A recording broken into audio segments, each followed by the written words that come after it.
So today I'm going to be talking a little bit about what we expect to see or think we're going to see when retail reopens on the 15th of June.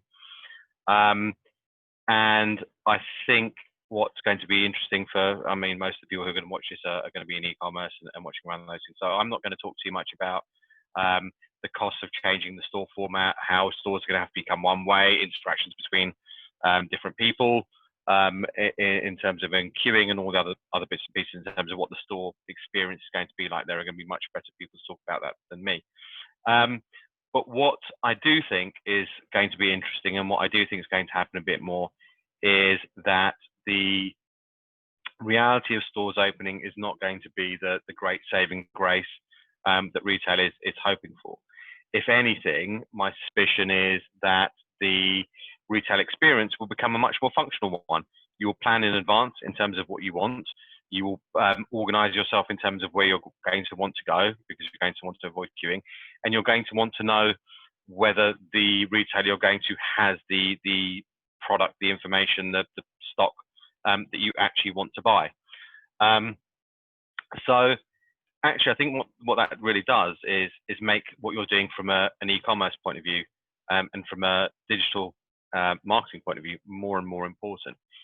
The trends over the last few weeks for almost everybody is in moving almost exclusively to online shopping, take it outside the sort of categories around non-essential retail.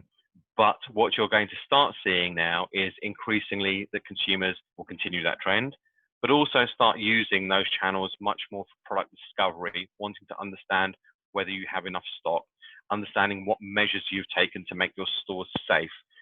So the big piece for me is really starting to think about how you need to change and adapt what you're doing from an e-commerce point of view and from a digital marketing point of view to make sure that consumers can, continue to engage with you properly online and maximize what you can do from that point of view, but also to actually understand how you're going to drive them in store, to understand what that looks like.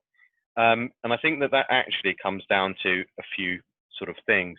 So I'm going to talk about the e-commerce experience first, and then I'm going to talk about what you need to be doing from an external point of view. The reality is, if you look at most websites and most of the websites that you run, you are merchandising in certain ways. You are looking at seasonality, particular categories of ranges of products that you need to have. But what you really need to understand is actually how is a consumer's browsing behavior going to change on your site. So do you need to start thinking about how you merchandise, how you categorize products, what your taxonomy is to fit commonly within what people are searching for. I'm sure there are a number of you that have worked in this space for a long time that understand the way you name products from a store point of view and how they work on an e-commerce site doesn't make any sense. And there's a consistent internal battle in terms of getting that taxonomy correct.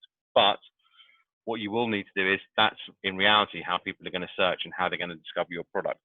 So understanding those points is going to be a very, very important thing for you to be able to do. The second thing I would actually consider is going through to the returns sort of policy. Traditionally, you buy something in store, you return it in store. Buy something online, you could return it in either environment. Given the lack of frequency of visits, trips, and planning, not only will you need to make sure that people have got better information for when they go, you probably need to have a process that for anything that's being bought offline can actually be returned through a normal online channel, and look at how you actually start changing and adapting that user journey in a more effective way. The sort of other areas I think that you need to really think about and really understand is understand the changes in data that your website can actually tell you. So whether that's through the personalization tools you've got, through UX, through your analytics data, how has customer behavior actually changed? Do you need to start thinking about how you reorganize your products on your site? Or actually, do you also need to think about how you reorganize your products in your store? Because the classical framework of people going out and browsing a store, walking around, having a look, picking stuff up, trying it on, has probably gone away. And so do you need to actually have a think about how you position those products and organize your store differently, not just to deal with the impact of, sort of COVID and one-way traffic running around your store, but actually functionally, how do you get people in and out as efficiently as you possibly can? Now that's a framework that's closer to what e-commerce conversion rate optimization has always looked like, and trying to start thinking about applying the same principles in terms of store navigation and how you actually get that to work. So I think those are the most important things I would kind of drive at. The last one I'd make from an e-commerce point of view is actually around product landing pages. So often for a lot of e-commerce sites, your information is fairly light and not particularly detailed around ingredients, formulations, allergies, all the other bits and pieces. That's information that customers will probably want to have much, much more of before they actually go into a store. But so how can you actually understand and leverage and improve your content from that sort of point of view to understand what a consumer is going to want to do? Because actually, as I sort of alluded to, the thing that they're really probably going to want to do is go in, pick it up, go to the till, buy it, and leave. Because it's not going to be a social experience. Eateries won't be open, cinemas won't be open. It will become a very functional experience for a lot of people at a lot lower frequency. The last piece then becomes around discoverability. So more about the marketing side of things. Obviously, for a lot of people, that has slowed down quite significantly over the last few months for obvious reasons. But now you will need to understand better how you are reaching people with the products that they're potentially interested in, how you use your data to make that work more effectively, how you cross-match first-party data to how your audience is behaving, and not just purely from an e-commerce point of view, but actually to get them the product level of information that they might want to have. Again, understanding location, mobile will become increasingly important in that mix, but trying to assess how your marketing is working from both an online and offline point of view will become increasingly important in terms of how you drive things forward, particularly as the sort of situation evolves over the next few months, where I'm sure for every instance we've seen of IKEA opening up 19 stores and there being crowds of people outside of it, there's a reason for that. It won't apply to all of you. In fact, it will apply to very few of you in terms of how that looks like.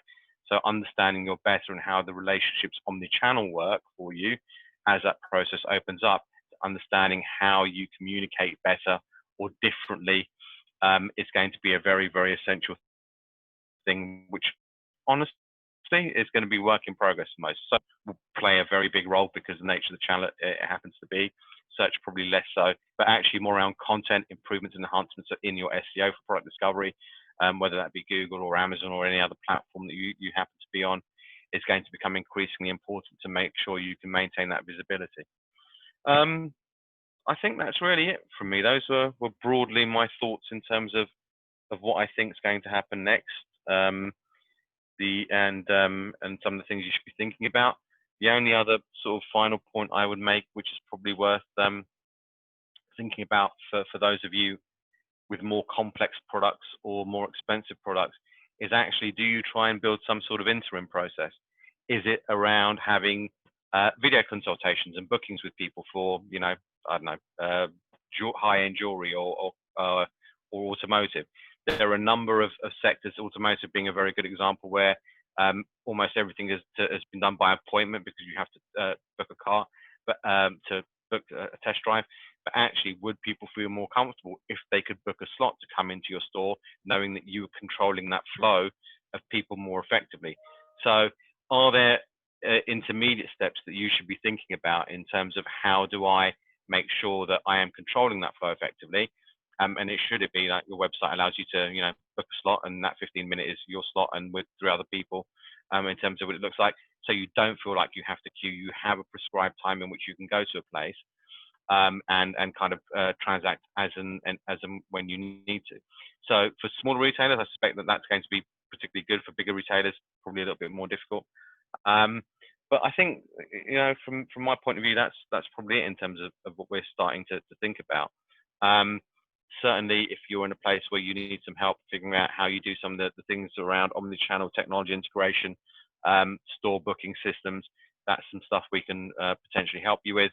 But otherwise, I will speak to you probably in a couple of weeks when we, it's probably 3 weeks, isn't it, when we know exactly what's happening and how that's working and how consumers are actually changing.